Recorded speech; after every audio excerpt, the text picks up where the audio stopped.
we finished one new machine today. This new machine, we have 6 spindles here, and we also have the tables. Meanwhile, this machine also has the rotary, 6 rotary in the back side. Okay, now let me introduce how we make this machine. For this machine, you can see, because 6 spindles is very heavy, so we use the big plate here, big plate, just like the flies, okay, to make the spindles very stable working. Meanwhile, we also use the aluminum profile here, so the spindles can adjust its distance. That is to say, you can make any size plate here, and you can also adjust its distance. You can also make the 6 spindles work together, or you can just make any spindles working.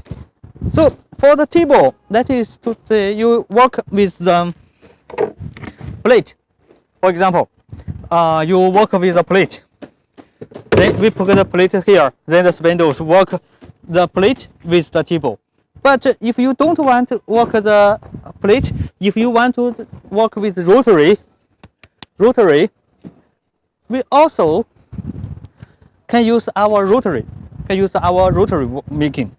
Here is a clamps to fix it stable. So you can see it can move. It can move to any size, and any distance.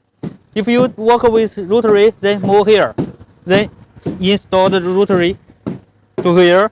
Then make it working.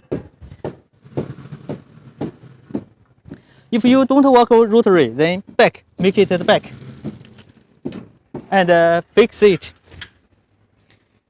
Then it's finished. Very convenient for 2 different materials working.